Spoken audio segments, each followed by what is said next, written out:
আসসালামু আলাইকুম। নবম দশম অর্থাৎ এসএসসি লেভেলের সাধারণ গণিতের যে দ্বিতীয় অধ্যায় সেট ও ফাংশন তার 2.1 অংশের 4 নম্বর অঙ্কগুলো আজকে করব ইনশাআল্লাহ। তো তুমি প্রথম অঙ্কটা 4 নম্বরের ক যদি একটু মনোযোগ দিয়ে দেখো, খ, গ, ঘ এই 4টা অঙ্ক তোমার আর দেখা লাগবে না। তো এই ভিডিওটার যে প্রথম অঙ্কটা তুমি একটু মনোযোগ দিয়ে দেখবে। তো এই প্রশ্নে প্রথমে বলা হয়েছে সার্বিক সেট ইউ, তার মান হচ্ছে 1 থেকে 7 পর্যন্ত।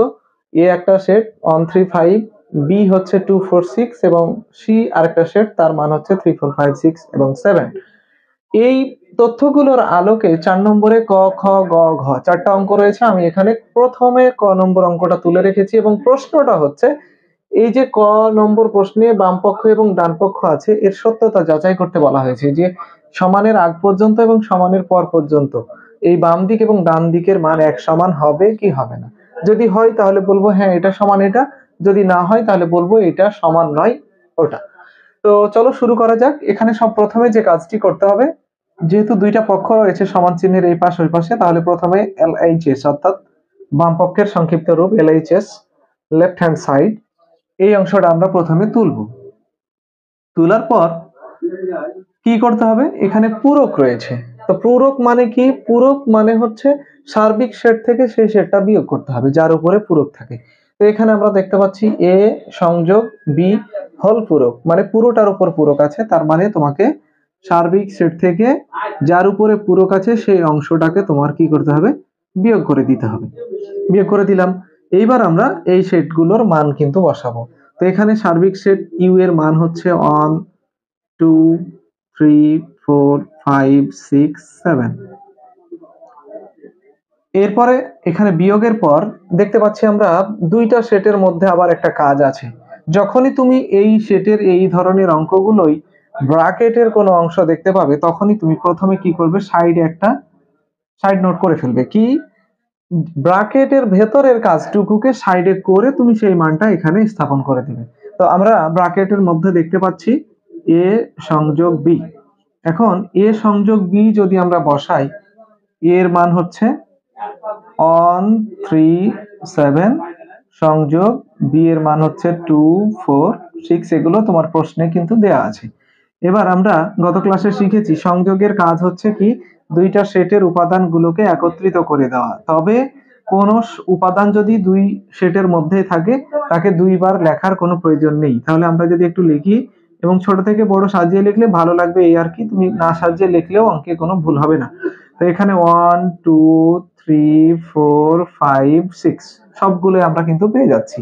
এখন কি করব আমরা, এই মানটা এই যে এই সেট এই অঙ্কটা আমরা এখানে করে ফেলেছি সেটা আমরা এখানে বসাই দিব। তাহলে 1 2 3 4 5 6।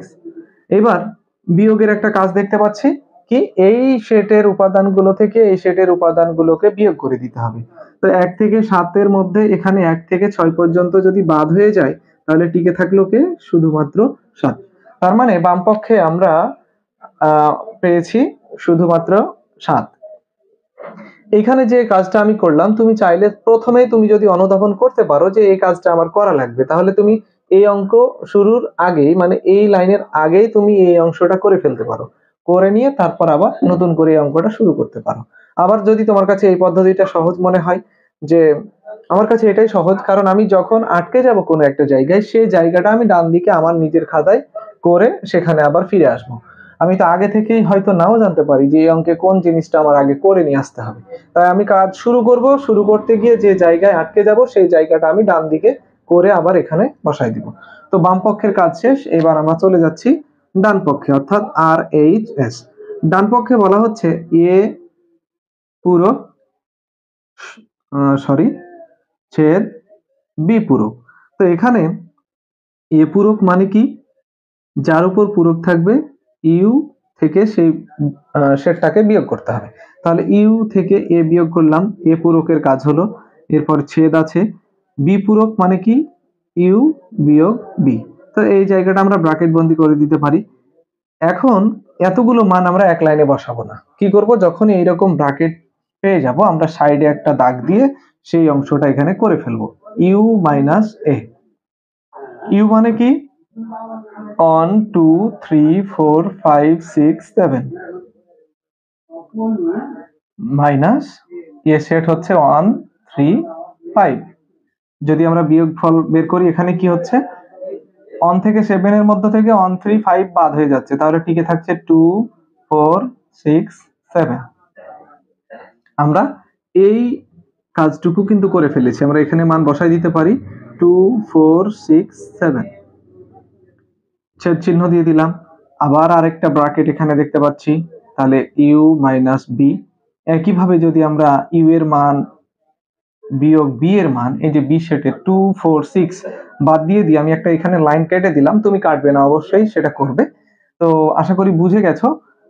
ইউ সেটের যে মান 1 2 3 4 5 6 7 থেকে 2 4 6 যদি আমরা বাদ দিয়ে দিই তাহলে টিকে থাকছে কি 1 3 5 7। তুমি একটু ঝালিয়ে নিতে পারো বিষয়টা।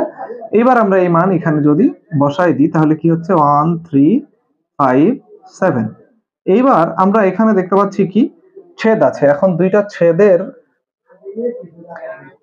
সেটের মধ্যে যদি ছেদ থাকে তাহলে কাজটা কি আমরা জানি, দুইটা সেটের মধ্যে যে উপাদানটা কমন রয়েছে সেটাই হবে ছেদ সেট। তাহলে আমরা এখানে দুই জায়গাতে দেখতে পাচ্ছি শুধু 7 আছে, আর কোনো কমন উপাদান কিন্তু নেই। তাহলে আমাদের ডান পক্ষের মান পেলাম 7। তো এখানে আমরা কি দেখতে পাচ্ছি, বাম পক্ষেও পেয়েছিলাম 7, ডান পক্ষেও পেলাম 7। সুতরাং আমরা এবার লিখতে পারবো অতএব বাম পক্ষ সমান ডান পক্ষ, অর্থাৎ RHS। যদি সমান না হতো সেক্ষেত্রে আমরা কি করতাম, বাম পক্ষ সমান নয় ডান পক্ষ, অর্থাৎ সমানটাকে আমরা কেটে দিতাম। তো এই হচ্ছে ক নম্বর। এবার খ নম্বরেও দেখতে পাচ্ছি সেম একই রকম অঙ্ক, শুধু এ বি নাই, এখানে বি এবং সি দিয়ে কাজ আছে। তো আমরা যদি শুরু করি, প্রথমে LHS লিখলাম, LHS লিখে বাম পক্ষটা তুলবো।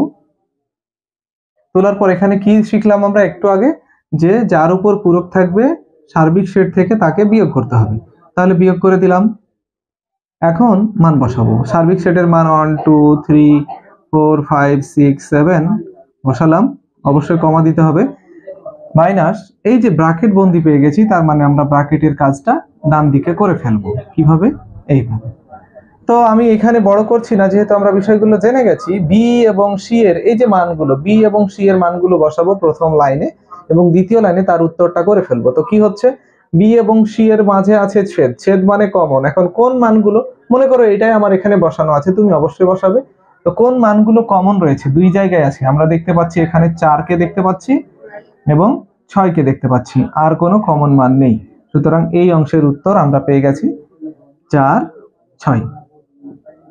এবার এই 1 থেকে 7 এর মধ্য থেকে যদি 4 এবং 6 কে বিয়োগ করে দিই তাহলে টিকে থাকছে কি 1 2 3 5 7।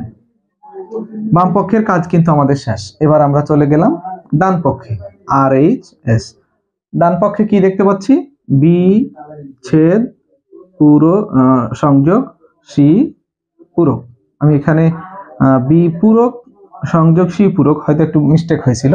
তো যাই হোক, এখানে পূরক মানে আমরা কি জানি, সার্বিক সেট থেকে সেই সেটকে বিয়োগ, ঘিরে দিলাম।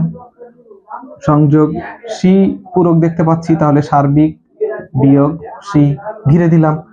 এই যে ব্র্যাকেট পেয়ে গেছি, মানে আমরা ডান পক্ষে এই যে সাইড নোটে আমরা চলে যাব, কি লিখবো, সার্বিক মাইনাস বি, এই অংশটা করে ফেলবো এবং তারপর করে ফেলবো সার্বিক মাইনাস সি। তো আমি দীর্ঘায়িত না করার জন্য এতগুলো মান বসাচ্ছি না, যেহেতু আমরা এখানে দেখতেই পাচ্ছি সার্বিক মানে 1 থেকে 7 পর্যন্ত, সেখান থেকে বাদ হয়ে যাবে কে 2 4 6 বি এর মানগুলো। সুতরাং আমরা এখানে পেয়ে যাচ্ছি তাহলে 1 3 5 7। এবার ইউ মাইনাস সি, অর্থাৎ সার্বিকের যে 1 থেকে 7 পর্যন্তর মধ্য থেকে আমরা এই সি এর মানগুলো যদি বাদ দিয়ে দিই তাহলে কি পাবো, 1 2, আর কিছু পাবো না, কারণ বাকি 3 4 5 6 7 মাইনাস হয়ে যাচ্ছে। আমরা এবার মানগুলো এখানে বসাই দিই, 1 3 5 7 সংযোগ 1 2। এবার সংযোগের কাজ কি, সংযোগের কাজ হচ্ছে দুইটা সেটের উপাদানকে একত্রিত করা। তাহলে 1, এখানে 2 দেখতে পাচ্ছি, 3 5 7। এইবার এখানে আমরা বাম পক্ষে যা পেয়েছিলাম ডান পক্ষে কিন্তু তাই পাচ্ছি। সুতরাং আমরা আবার লিখে দিতে পারি অতএব LHS সমান RHS। একই কথা আরেকবার বলি, যদি সমান না হতো তাহলে আমরা কি করতাম, এই সমানটাকে কেটে দিতাম।